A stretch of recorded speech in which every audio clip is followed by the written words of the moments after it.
Hi everyone, welcome to IQ academy. AP TET paper 1A మ్యాథ్స్కు సంబంధించిన questions explanation ఇప్పుడు జరగబోతోంది. క్వశ్చన్ నెంబర్ 91 నుంచి 120 వరకు టోటల్గా 30 క్వశ్చన్స్ ఎలా సాల్వ్ చేయాలి. సో ఎస్జిటికి సంబంధించిన టెట్ పేపర్లోని మ్యాథ్స్ 30 క్వశ్చన్స్ 30కి 30 ఎలా తెచ్చుకోవాలనేది ఈ సెషన్లో చూడబోతున్నాం.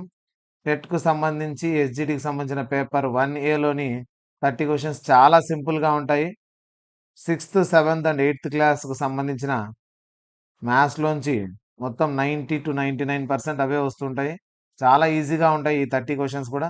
ఇవి బాగా స్కోర్ చేసుకోగలిగితే టెట్లో ఫుల్ స్కోర్ వచ్చే అవకాశం ఉంది కాబట్టి ఈ టెట్ స్కోర్ మీకు 20% వెయిటేజ్ డిఎస్సిలో కూడా ఉంటుంది. సో టెట్ మంచి స్కోర్ వచ్చిందంటే డిఎస్సి కూడా ప్లస్ అవుతుంది కాబట్టి టెట్కు సంబంధించిన వీడియోస్ ఇలాగే రెగ్యులర్గా చేస్తూ ఉంటాం. దానికి సంబంధించి ఇప్పుడు 16/8/2022లో జరిగిన టెట్ పేపర్ 1A మ్యాథ్స్ క్వశ్చన్స్ను ఈ సెషన్లో సాల్వ్ చేయబోతున్నాం. ఫస్ట్ క్వశ్చన్ చూద్దాం. చూడండి ఎంత ఈజీ క్వశ్చన్ ఇది. -270 మైనస్ ఇంటూ మైనస్ ఎంత అవుతుంది, +270. -270 ఇక్కడ మైనస్ ఇంటూ మైనస్ ప్లస్ అవుతుంది. 270లో 270 తీసేస్తే 0. Very simple. -270 minus into minus +270. 270లో 270 పోతే 0 అవుతుంది. ఆప్షన్ 4. ఈవెన్ నంబర్స్ అంటే సరి సంఖ్యలు దేంతో పోతాయి? సరి సంఖ్య మనకు తెలిసిందే, 2తో పోయేటివన్నీ సరి సంఖ్యలే, ఈవెన్ నంబర్సే. 2తో డివిజిబుల్ అయ్యేటివన్నీ కూడా ఈవెన్ నంబర్స్. ఇది simple question. All even numbers are divisible by 2. 2తో పోయే నంబర్స్ అన్ని ఈవెన్ నంబర్సే. 2తో పోనేటివన్నీ ఆడ్ నంబర్స్, బేసి సంఖ్యలు.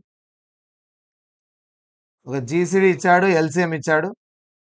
GCD 36, LCM 3240.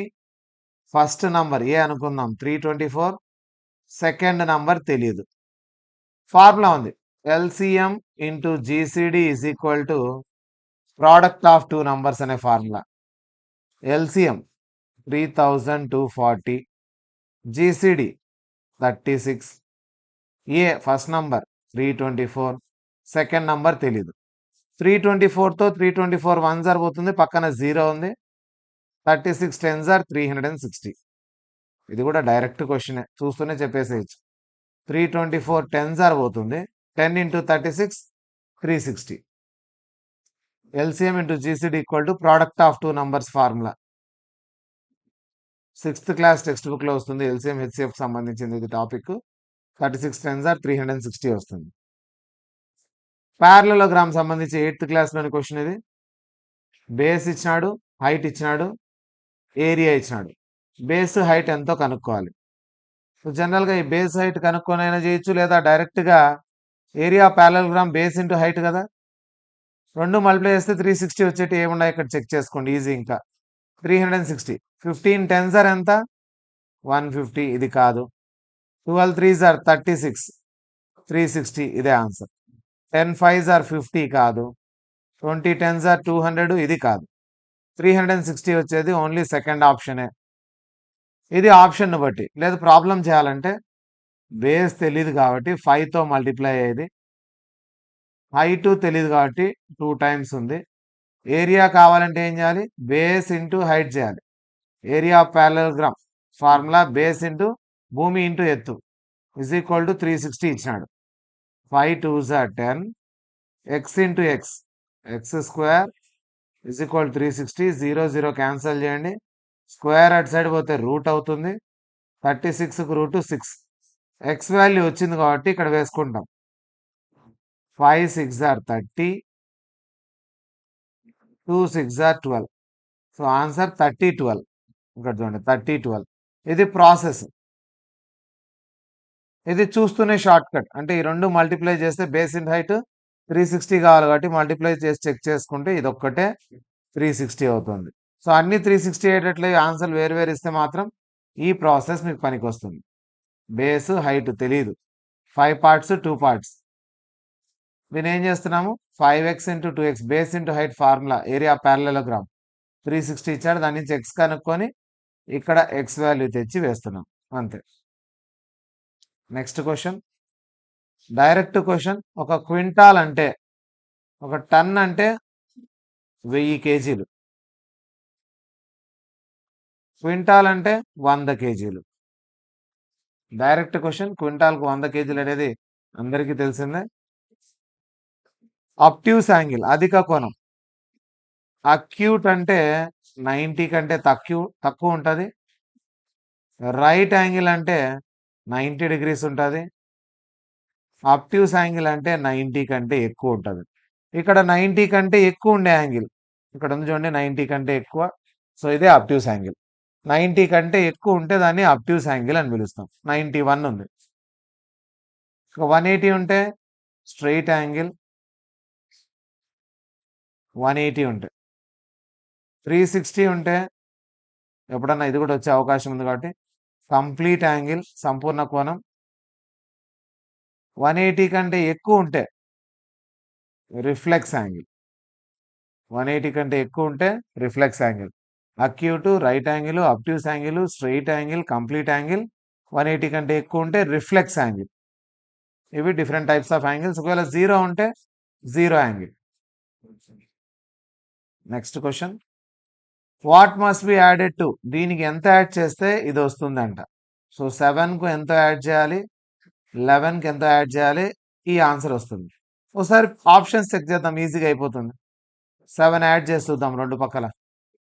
14, 18 రెండు యాడ్ చేస్తే 2 7s are 2 9s are. వస్తుందా 3:4? రావడం లేదు. నెక్స్ట్ 7కు నెక్స్ట్ నెంబర్ యాడ్ చేద్దాం, 5 యాడ్ చేద్దాం. అలాగే 11కు 5 యాడ్ చేద్దాం, 12, 16. 4 3s are 12, 4 4s are వచ్చేసింది 3:4. సో ఆన్సర్ ఎంత? 5. 7కు 5, 11కు 5 యాడ్ చేస్తే 3:4 వస్తుంది. 12, 16. 4 3s are 4 4s are. Answer 3:4 వచ్చేస్తుంది. సో ప్రాసెస్ చేయాలంటే, ప్రాబ్లం చేయాలంటే ఎలా చేయాలి? తెలియనిటి ఏమనుకుంటాం, ఇది 7x అనుకుంటాం, కిందిది 11x అనుకుంటాం. దానికి మళ్ళీ ఒక నంబర్ యాడ్ చేసుకొని 3:4కు చేసుకోవాలి. ఇది ప్రాసెస్ లెంతీ అవుతుంది.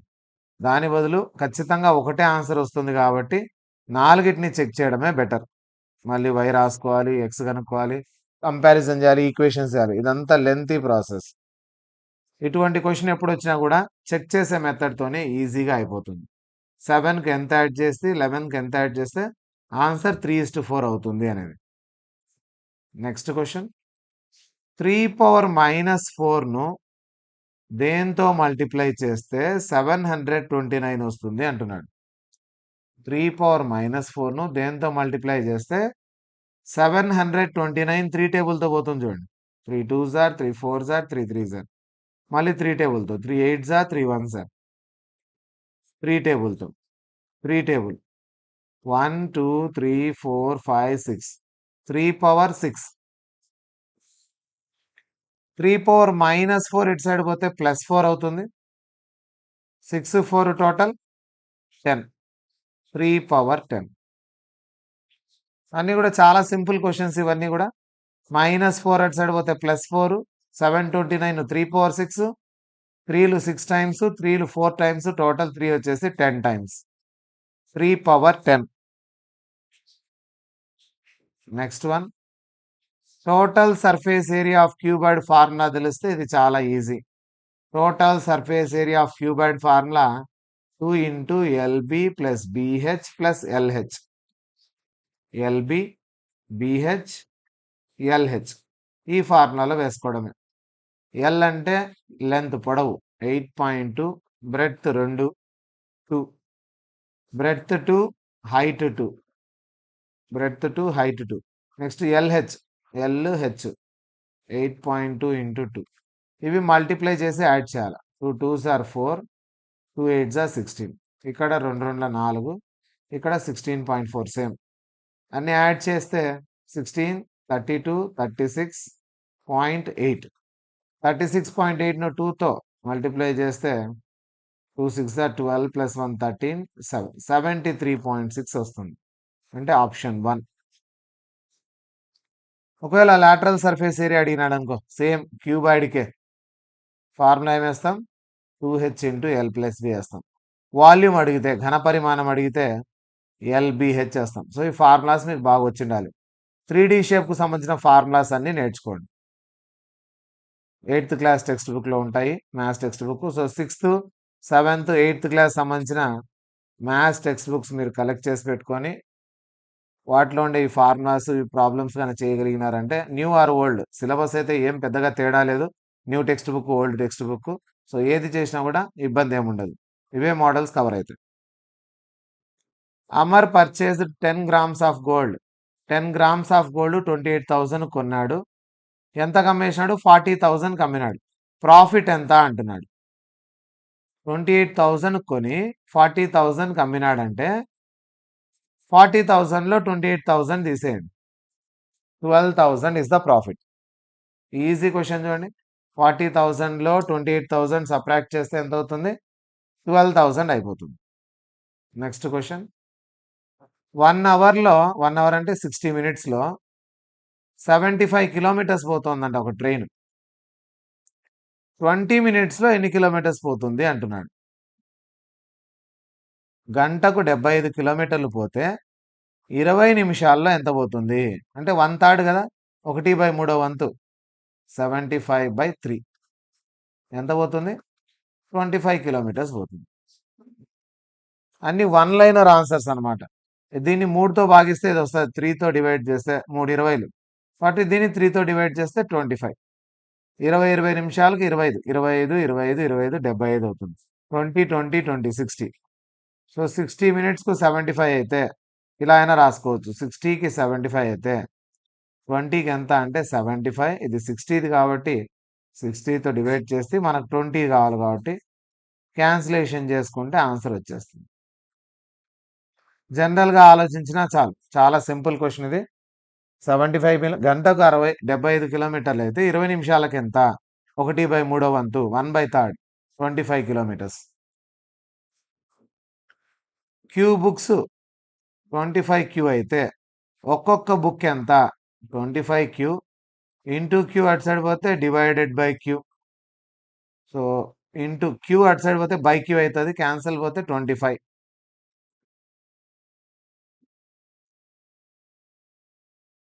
ఈజీ కదా. క్యూ బుక్స్ 25 క్యూ అయితే ఒక్కొక్క బుక్ ఎంత అంటే 25 Q divided by Q which is equal to 25. ఒక్కొక్క బుక్ 25 రూపాయలు. 2 నంబర్లు కలిపితే 29. ఇక్కడ అన్ని 29, 29, 29, 29 ఇచ్చాడు. 1 number is 5 more than the other. ఒక నంబర్ ఇంకొక నంబర్ కంటే 5 ఎక్కువ. 5 ఎక్కువ ఉండే నంబర్ కాదు, కాదు, కాదు. ఇది మాత్రం 5 ఎక్కువ ఉంది. Direct question. 2 నంబర్లకు తేడా 5. ఇక్కడ 5 ఉంది. 2 కూడితే 29. ఈజీ కదా. కాంపోజిట్ నంబర్ అంటే సంయుక్త సంఖ్య 3 కారణాంకాలు ఉండాలి. 3 ఫ్యాక్టర్స్. 3 ఫ్యాక్టర్స్ అన్నా ఉంటే అట్లీస్ట్ 3 ఫ్యాక్టర్స్, కనీసం 3 కారణాంకాలు ఉంటే దాన్ని సంయుక్త సంఖ్య అంటే 3 ఎక్కాలతో పోవాలి. 31 దేంతో పోదు, ఒక 1 టేబుల్తో తప్ప దేంతో పోదు, ఇది కాదు. 61 దేంతో పోదు, 1తో తప్ప, 1తో 31తో, కాబట్టి ప్రైమ్ నంబర్స్ ఇవి, ప్రధాన సంఖ్యలు. 71 దేంతో పోదు, 1తో తప్ప. 91 పోతుంది. 13 7s are 91. 1తో కూడా 91 పోతుంది. కాబట్టి 3 కారణాంకాలు 1 2 3 4 ఉన్నాయి. 3 ఆర్ మోర్ దాన్ 3. 3 ఉండొచ్చు, 3 కంటే ఎక్కువైనా ఉండొచ్చు. వాటిని ఏమంటారు? సంయుక్త సంఖ్యలు. So answer is option 4. 91 13 టేబుల్తో పోతుంది. మిగతావన్నీ ఒకటో ఎక్కంతో తప్ప వేరే దాంట్లతో పోవు, అదే ఎక్కంతో పోతాయి. 31 1s are, 61 1s are, 71 1s are ఇలాగే పోతుంది. 91 మాత్రం వేరే టేబుల్తో పోతుంది. కాబట్టి ఇది కాంపోజిట్ నంబర్. 3 కంటే ఎక్కువ ఫ్యాక్టర్స్ ఎన్నున్నా కూడా అది కాంపోజిటే. 2 ఫ్యాక్టర్స్ ఉంటే అదేం నంబర్ అంటాం? ప్రైమ్, ప్రధాన సంఖ్య అని పిలుస్తాం.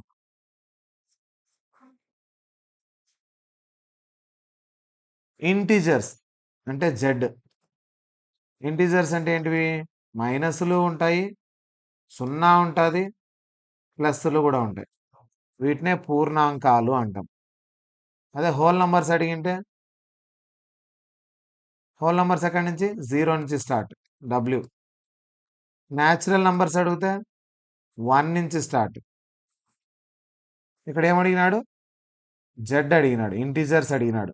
ఇంటీజర్ సింబల్ వచ్చేసి జెడ్. జెడ్ ఏమేమి ఉంటాయి? ప్లస్లు ఉంటాయి, మైనస్లు ఉంటాయి, సున్నా కూడా ఉంటుంది. సో ఆప్షన్ 4 ధన సంఖ్యలు, రుణ సంఖ్యలు మరియు సున్నా. సున్నా కలిపి అన్నీ ఉంటాయి. ఒక రైతు వచ్చేసి ఫార్మర్ 1720 బ్యాగ్స్ లాస్ట్ ఇయర్ ఇంకో 20% ఎక్కువ. సో దీనిపైన 20% ఎక్కువ. దీనిపైన 20% ఎంత అని కనుక్కుంటే 20%, 2 7s are 14, 2 2s are 4, 2 7s are 14, 2 1s are 2 3. అంటే 1720కి 344 ఎక్కువ ఈ సంవత్సరం. 4 5 2054 ఇక్కడ ఉండాల్సింది ఆప్షన్ రాంగ్ పడింది. సో దీనికి యాడ్ స్కోర్ ఇవ్వడం జరిగింది. లాస్ట్ కీలో స్కోర్ యాడ్ చేశారు, ఎందుకంటే ప్రింటింగ్ మిస్టేక్ పడింది. 2054 2054 రావాల్సింది 64 ఉంది. దీనికి అటెంప్ట్ చేసినా చేయకపోయినా అందరికీ ఒక మార్క్ పడిపోయింది ఈ క్వశ్చన్కి. Next question. ఒక త్రిభుజం ఉందంట, ఒక ట్రయాంగిల్. ఒక ట్రయాంగిల్లో ఒక ఎక్స్టీరియర్ యాంగిల్, ఒక పక్క బయట ఉండే యాంగిల్ ఎంత ఉందంటే 130 ఉంది. One of the interior opposite, so దీనికి ఆపోజిట్ యాంగిల్ ఇక్కడ కాకుండా వేరే చోట ఉండే యాంగిల్ ఒకటి ఎంత ఉందంట 60 ఉంది. ఇక్కడ 60 ఉంది, ఇక్కడ 130 ఉంది. ఇంకొక యాంగిల్ ఎంత, ఇక్కడ మిగిలిన యాంగిల్ ఎంత కనుక్కోమన్నాడు. ఎప్పుడైనా చూసుకోండి, ఎక్స్టీరియర్ యాంగిల్ కావాలంటే, బయట ఉన్న యాంగిల్ కనుక్కోవాలంటే sum of opposite interior angles అంటాం. ఈ రెండింటిని కూడితే ఇక్కడ ఉండే యాంగిల్ వస్తుంది. ఎప్పుడు ఫార్ములా ఏమంటే బాహ్య కోణం, exterior angle is equal to some of opposite interior angles. Exterior ఎంత ఉంది? 130 ఇచ్చినాడు. ఆపోజిట్ యాంగిల్స్లో ఒకటి 60 ఇచ్చినాడు, ఇంకొకటి తెలియదు, ఇది కనుక్కోవాలి. 130లో 60 పోతే 70. సో రెండు యాంగిల్ ఎంత అంటే 70 degrees అవుతుంది. చూస్తూనే చెప్పచ్చు, 130 ఒకటి బయటిది, లోపల ఒకటి 60 అంటే ఇంకోటి 70 ఉండాలి ఖచ్చితంగా. So one of the interior opposite angle, opposite అనేది 60 అయితే అనదర్ ఇంటీరియర్ ఆపోజిట్ యాంగిల్, ఇంకో ఆపోజిట్ యాంగిల్ ఏముంది అన్నాడు. సో 70 అవుతుంది. How many bricks are required to build a wall of, ఒక గోడ ఉంది, ఈ గోడ కట్టడానికి ఎన్ని ఇటుకలు అవసరము అన్నాడు.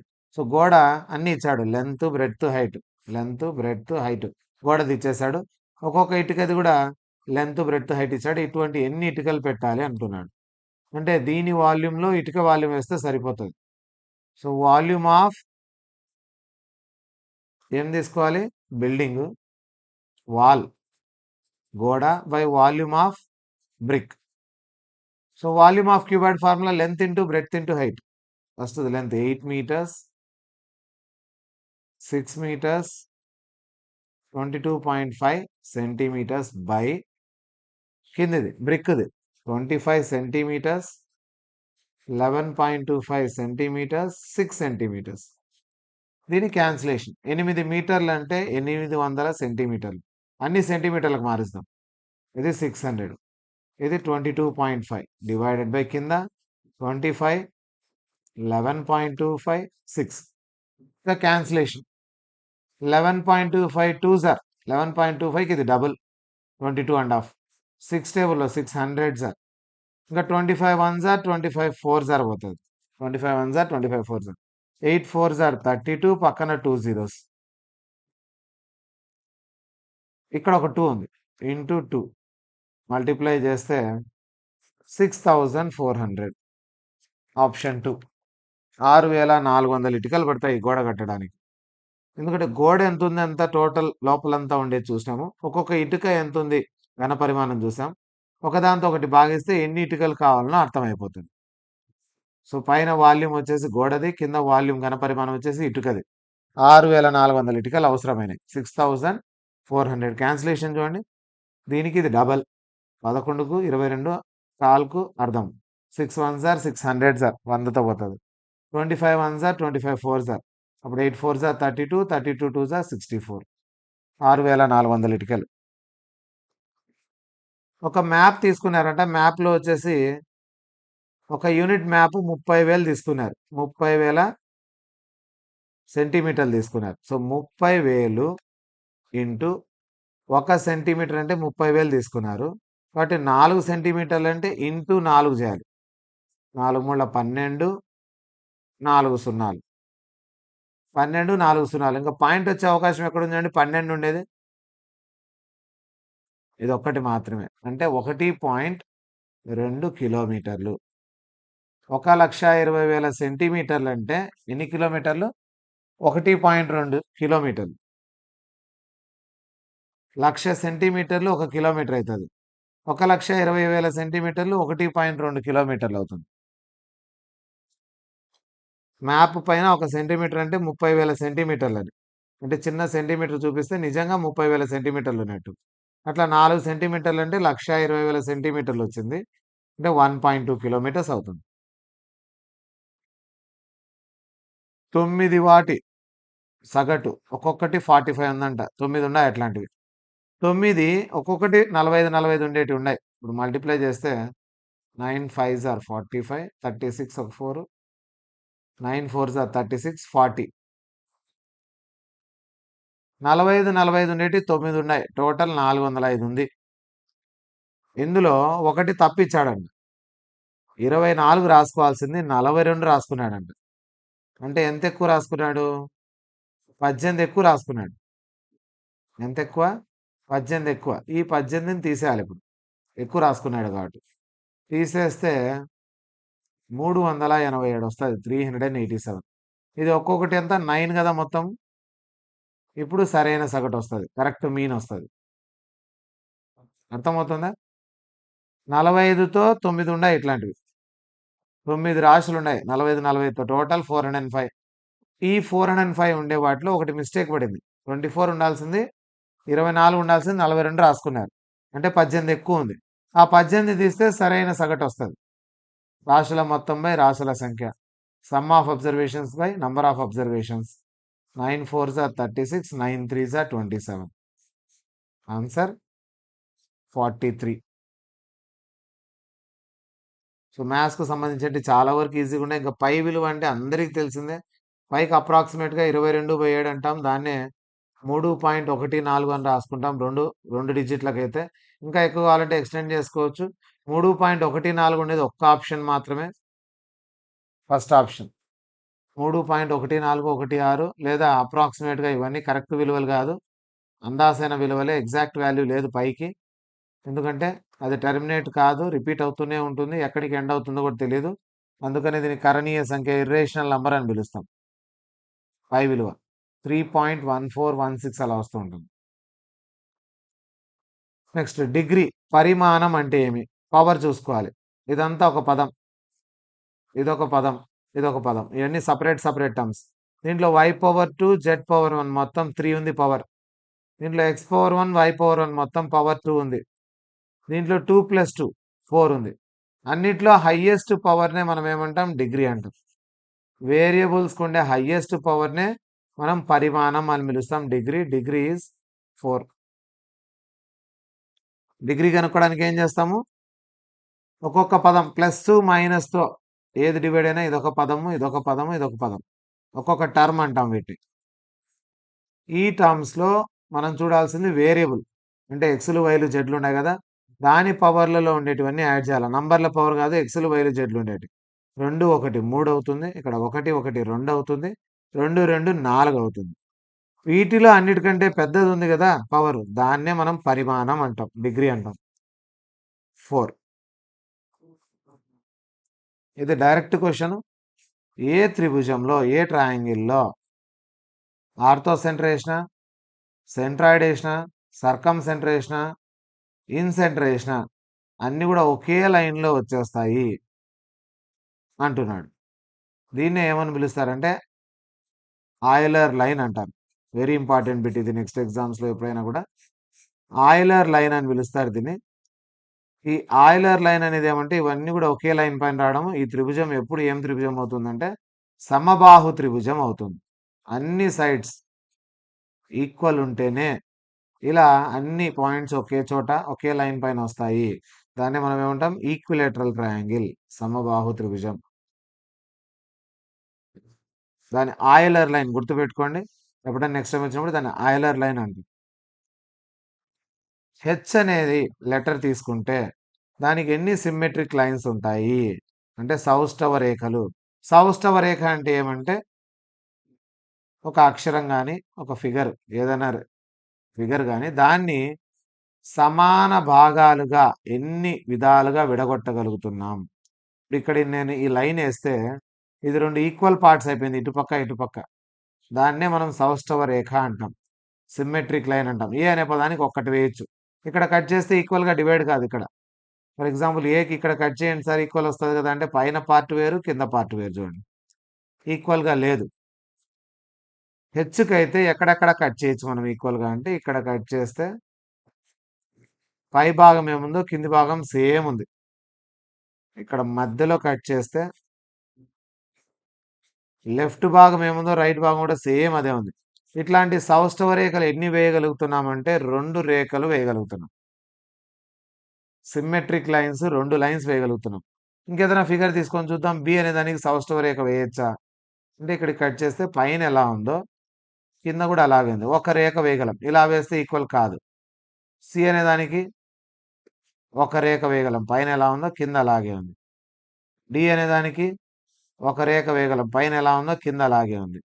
అలా ఎన్ని రేఖలు, ఇప్పుడు ఓ అనే అక్షరం తీసుకుంటాం, ఎన్నైనా వేయచ్చు, ఎక్కడ కట్ చేసినా ఈక్వల్గానే ఉంటుంది.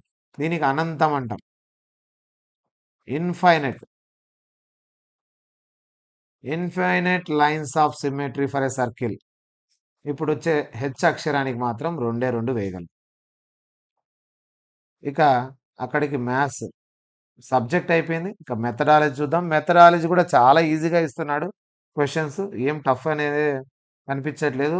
ఒక్కటి మాత్రం ఏదో ఒక రూట్ వర్డ్, లాటిన్ వర్డా గ్రీక్ వర్డో ఏదో ఒక వర్డ్ ఇస్తున్నాడు. జర్మన్ అయితే మ్యాథమెటిక్స్లో చాలా వరకు ఉండవు, గ్రీక్ కానీ లాటిన్ వర్డ్ ఉంటుంది. ఆర్స్ మ్యాథమెటికా అంటే ఆర్ట్ ఆఫ్ మ్యాథమెటిక్స్ అనేది ఏం వర్డ్? Latin word. డైరెక్ట్ బిట్టిది ఆర్స్ మ్యాథమెటికా అనేది.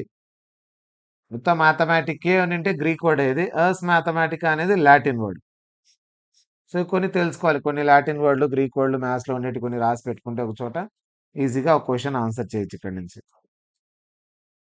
ఆకు తీసుకొని ఏ కాన్సెప్ట్ చెప్పచ్చు? సో ఆకు తీసుకుంటే మనం చూసినట్లయితే ఆకును మధ్యలో కట్ చేస్తే ఇటుపక్క భాగం ఎలా ఉందో ఇటుపక్క భాగం కూడా అలాగే ఉంటుంది. కాబట్టి ఇందాక మనం మ్యాథ్స్లో చూడడం జరిగింది, ఏమి సిమ్మెట్రీ అనేది బటర్ఫ్లైకి లీఫ్కు అన్నిటికీ ఈక్వల్గా పార్ట్గా డివైడ్ చేయొచ్చు అనమాట. దాన్నే మనం ఏమంటాం సౌష్ఠవం అంటాం, symmetry.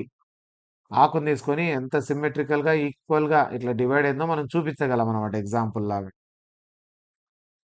A student writes greater than symbol instead of words. Greater than అనే పదం రాయకుండా గ్రేటర్ దాన్ చెప్పినప్పుడు దాని సింబల్ వాడినాడంట. అప్పుడు పిల్లవాడు ఏం చేసినట్లు? సో ఖచ్చితంగా ఒక క్వశ్చన్ అకాడమిక్ స్టాండర్డ్స్ పైన వస్తుంది, ఇదైతే కన్ఫర్మ్. అకాడమిక్ స్టాండర్డ్స్ మ్యాథ్స్లో మొత్తం 5. ఫస్ట్ది ప్రాబ్లమ్ సాల్వింగ్. క్వశ్చన్ ఇచ్చి ఎక్స్ విలువ కనుక్కోండి, వై విలువ కనుక్కోండి, లేకపోతే సాల్వ్ చేయండి అని ఇస్తే అది ప్రాబ్లమ్ సాల్వింగ్ కింద వస్తుంది. కమ్యూనికేషన్, మ్యాథమెటికల్ ఫామ్లో ఉండేది సెంటెన్స్ లాగా చెప్పండి, సెంటెన్స్ లాగా ఉండేది మ్యాథమెటికల్గా చెప్పండి. సెంటెన్స్గా ఉండేది మ్యాథమెటికల్ ఫామ్, మ్యాథమెటికల్ ఫామ్ ఉండేది సెంటెన్స్లో చెప్తే దాన్ని మనం ఏమంటాం కమ్యూనికేషన్ అంటాం. ఇక ఎందుకు అనే క్వశ్చన్లకు ఆన్సర్ ఇస్తే ఇలా ఎందుకైంది, సమ్ ఆఫ్ 3 యాంగిల్స్ 180 degrees ఎందుకు, లేకపోతే ఏ క్వశ్చన్లో అయినా వై అనే question, reason, tell the reason అనే క్వశ్చన్ ఏది ఇచ్చినా కూడా వై అన్నప్పుడు రీజనింగ్ క్వశ్చన్ కింద వస్తుంది అది. ఇక కనెక్షన్స్, ఒక టాపిక్ను ఇంకో టాపిక్లో వాడుకోవడం. ఫర్ ఎగ్జాంపుల్ ఇద్దరు వ్యక్తులు వాళ్ళ వాటాలను ఈ నిష్పత్తిలో విభజించుకున్నారు, ఈ రేషియోలో వాళ్ళ షేర్లు వాళ్ళ అమౌంట్ క్యాపిటల్ను ప్రాఫిట్ను డివైడ్ చేసుకున్నారు అంటే ప్రాఫిట్ అండ్ లాస్లో రేషియో వస్తుంది. ఒక కాన్సెప్ట్లో ఇంకో కాన్సెప్ట్ కనెక్ట్ అయ్యి ఉంది. ఒక టాపిక్లో ఇంకో టాపిక్ను వాడుకున్నట్లయితే అప్పుడు వాటిని ఏమంటారు? కనెక్షన్స్ అంటారు. నెక్స్ట్ లాస్ట్ది వచ్చేసి విజువలైజేషన్ అంటే graphical, by chart, bar chart ఇట్లాంటివన్నీ కూడా విజువలైజ్ చేయడం అనమాట. పటం రూపంలో చూపించగలిగేటివన్నీ కూడా గ్రాఫ్లు ఇవన్నీ కూడా మనకు విజువలైజేషన్ కింద వస్తాయి. సో ఈ 5 స్టాండర్డ్స్ కంపల్సరీ మనకు ఒక స్టాండర్డ్ అయితే ఎప్పుడు ఇస్తూ ఉంటాడు ఎగ్జామ్కు, బాగా చూసుకోండి. అకాడమిక్ స్టాండర్డ్స్ మొత్తం మ్యాథ్స్లో 5 స్టాండర్డ్స్ ఉంటాయి. Problem solving, communication, reasoning, connections and visualization. మనకి ఇప్పుడు ఉండేది వచ్చేసి సింబల్ను ఏం చేస్తున్నాడు, మనం సెంటెన్స్లో చెప్తే వాడు సింబల్ పెడుతున్నాడు. కాబట్టి ఇది ఏం చేస్తున్నాడు, మనకు కమ్యూనికేట్ చేస్తున్నాడు. మ్యాథమెటికల్ సింబల్స్ కమ్యూనికేషన్ అంటాం. క్వశ్చన్కు రీజన్ చెప్పగలిగితే వై అని క్వశ్చన్ అడిగితే రీజనింగ్ కింద వస్తుంది. ఒక టాపిక్లో ఇంకో టాపిక్ కూడా యూజ్ అవుతూ ఉంటే ఒక కాన్సెప్ట్లో ఇంకో కాన్సెప్ట్ వాడితే కనెక్షన్ అంటారు. ప్రాబ్లమ్ను సాల్వ్ చేసి వాల్యూ కనుక్కుంటే ప్రాబ్లమ్ సాల్వ్ కింద వస్తుంది. గ్రాఫికల్ ఏం చూపించినా కూడా విజువలైజేషన్. మ్యాథ్ ల్యాబ్లో ప్రయోగశాలలో దీంట్లో ఏది ఉండదు. జియో బోర్డ్ వాడుతూ ఉంటాం, పెగ్ బోర్డ్స్ వాడతాం, అబాకస్ వాడతాం. ట్రైప్యాడ్ మాత్రం ఫోన్లు స్టాండ్ పెట్టుకోవడానికి, తర్వాత వచ్చేసి కెమిస్ట్రీ ల్యాబ్లో కానీ అక్కడ వాడుతుంటాం. మ్యాథ్స్ ల్యాబ్లో అయితే ట్రైప్యాడ్లు అవసరం ఉండదు. సో ఇదే ఆన్సర్, ట్రైప్యాడ్. ట్రైప్యాడ్ మ్యాథ్స్ ల్యాబ్లో వాడం, మిగతా 3 అయితే కంపల్సరీ ఉంటాయి. ఇక ఆల్జీబ్రా అనేది ఏ క్లాస్ నుంచి స్టార్ట్ చేయబడింది మన ఎడ్యుకేషన్ సిస్టంలో అంటే, సో జనరల్గా తెలిసింది హై స్కూల్ నుంచి స్టార్ట్ అవుతుంది కాబట్టి 6th క్లాస్ నుంచి స్టార్ట్ అవుతుంది. సో 6th నుంచి ఆల్జీబ్రా కాన్సెప్ట్ అనేది స్టార్ట్ చేసేస్తారు. 7th, 8th ఇలాగే కంటిన్యూ అవుతూ పోతుంది. 5th వరకు అయితే ఆల్జీబ్రా టచ్ చేయడు. 6th నుంచి బీజగణితం అనేది మనకు ప్రవేశపెట్టడం జరిగింది. లాస్ట్ క్వశ్చన్, హెర్బర్ట్ మోడల్లో, సో ఈ మోడల్ తెలిసింటే చాలా ఈజీ క్వశ్చన్. హెర్బర్ట్ మోడల్లో ఫస్ట్ స్టెప్ ఏమి అని అడిగాడు. సో స్టెప్స్ తెలిసింటే మనకు ఫస్ట్ స్టెప్ ఏమనేది తెలుస్తుంది. మొత్తం హెర్బర్ట్ మోడల్లో 5 స్టెప్ మోడల్ హెర్బర్ట్ అనేది. దీంట్లో ఏం చేస్తామంటే ఇక్కడ ఉండే వాటి నుంచే చూసుకోవచ్చు దీంట్లో ఏది రావచ్చు మనకు ముందు అనేది. అప్లికేషన్ ముందు చేస్తామా, ఏదైనా అప్లై చేస్తామా, నేర్చుకున్నాక అప్లై చేస్తాం. జనరలైజ్ చేస్తామంటే ఏమని, సాధారణీకరిస్తాం. అంటే ముందు ఏదైనా చూస్తుంటే దానిలాగే అన్నీ ఇట్లాగే వస్తున్నాయంటే ఇలా చేయొచ్చు అని జనరలైజ్ చేస్తాం. కాదు, అసోసియేట్ చేయాలంటే ఒకదాంతో ఒకటి లింక్ చేయాలి. ఇది కాదు, స్టార్ట్ చేసేది ప్రిపరేషన్తో. జనరల్గా ఆలోచించినా పెట్టేయచ్చు, థియరీ తెలియాల్సిన అవసరం లేదు. 5 స్టెప్స్లో ఫస్ట్ స్టెప్ ఏది, ముందు ప్రిపేర్ కావడం, ప్రిపరేషన్. ఇక్కడ ఉండేది 4 ఉన్నాయి, ఈ 4గిట్లో ముందేది ఖచ్చితంగా ఫస్ట్ది ఉంటుంది కాబట్టి ప్రిపరేషన్ అనేది ఫస్ట్ స్టెప్. సో హెర్బర్ట్ మోడల్లో ఉండే 5 స్టెప్స్ చూద్దాము. 5 స్టెప్స్లో మొదటి స్టెప్ ప్రిపరేషన్, ప్రిపేర్ కావాలి, దాని ప్రెజెంటేషన్ చేయాలి, దాన్ని కంపేర్ చేయాలి, జనరలైజేషన్, అప్లికేషన్. సో ఇవి 5 స్టెప్స్ అనమాట. హెర్బర్ట్ ప్రాసెస్లోని 5 స్టెప్స్. ప్రెజెంటేషన్ సెకండ్ స్టెప్ అవుతుంది, ఫస్ట్ స్టెప్ ప్రిపరేషన్ అవుతుంది, సెకండ్ స్టెప్ ప్రెజెంటేషన్, థర్డ్ది కంపారిజన్ అంటే అసోసియేట్ చేయడం, కంపారిజన్ అంటే, ఫోర్త్ది జనరలైజ్ చేయడం, జనరలైజేషన్ ఉంది, తర్వాత అప్లికేషన్. సో ఈ అసోసియేషనే కంపారిజన్ అని, ఒకదాంతో ఒకటి కంపేర్ చేసుకోవడం, అసోసియేట్ చేయడం అని. సో దీన్నే అసోసియేషన్ కూడా అంటాం. ప్రెజెంటేషన్ సెకండ్ది వస్తుంది, ప్రిపరేషన్ ఫస్ట్. ప్రిపేర్ చేయడం, ప్రెజెంట్ చేయడం, కంపేర్ చేయడం, జనరలైజ్ చేయడం, దాన్ని అప్లై చేయడం. స్కిల్ ఇది లాస్ట్కి అప్లై చేయడం. సో ఇవి హెర్బర్ట్ 5 స్టెప్ ఆఫ్ టీచింగ్. ఈ పేపర్ కనుక చూసినట్లయితే ఎక్కడే కానీ మార్క్ మిస్ అయ్యే అవకాశమే లేదు. మనకు 30కి 30 స్కోర్ చేయొచ్చు మ్యాథ్స్ పార్ట్లో. ఇలాగే సైన్స్లో, ఇంగ్లీష్లో, మిగతా సబ్జెక్టులు కూడా 30కి 30 స్కోర్ చేశారంటే మీరు ఈజీగా 150కి ఎక్కడైనా కొన్ని మిస్టేక్స్ పోయినా కూడా 140 కూడా స్కోర్ చేసే అవకాశం ఉంది బాగా ప్రిపేర్ అయితే. సో టెక్స్ట్ బుక్స్ బాగా ఫాలో అవ్వండి. 6th, 7th, 8th సిలబస్ చూసుకోండి. సిలబస్ ప్రకారంగా ప్రిపేర్ అయ్యి ప్రీవియస్ పేపర్లన్నీ కూడా సాల్వ్ చేయండి. మోడల్ ఎటువంటివి వస్తున్నాయి, ఏ లెవెల్లో ఇస్తున్నాడు అనేది క్లియర్ కట్ ఐడియా వస్తుంది. కాబట్టి 6th class, 7th class, 8th class text book నుంచే చాలా వరకు క్వశ్చన్లు అన్నీ వస్తున్నాయి. చెప్పడం సిలబస్ అయితే 3rd to 8th ఉంటుందని చెప్తున్నారు. కానీ 90-99% సిలబస్ అంతా కూడా 6th class, 7th class, 8th class నుంచే వస్తుంది కాబట్టి so better focus on these text books. ఈ టెక్స్ట్ బుక్స్ ఫాలో అవ్వండి. మంచి స్కోర్ టెట్లో తెచ్చుకున్నారంటే దాని 20% వెయిటేజ్ మనకు డిఎస్సిలో ఉంటుంది కాబట్టి ఇక్కడే మొదటి మెట్టు మీరు వేసినట్టు మంచి స్టెప్. ఇక్కడే మీరు 17-18 మార్క్స్ తెచ్చుకోగలరంటే డిఎస్సిలో మీకు ప్లస్ అయినట్లే, మెరిట్లో ఉండే అవకాశం ఉంటుంది. కొద్దిగా తక్కువ మార్కులు వచ్చినా కూడా అక్కడ ఫంక్ అయ్యి ఇది యాడ్ అవుతుంది కాబట్టి ఖచ్చితంగా మీరు సక్సెస్ సాధించే అవకాశం ఉంది. So keep following our channel for more updates on AP DSC 2024 and AP టెట్కి సంబంధించి మిగతా క్వశ్చన్ పేపర్లు కూడా మీకు ఈ విధంగానే ఎక్స్ప్లెయిన్ చేయడం జరుగుతుంది. మా ఛానల్ను ఫాలో అవుతుండండి, సబ్స్క్రైబ్ చేయండి.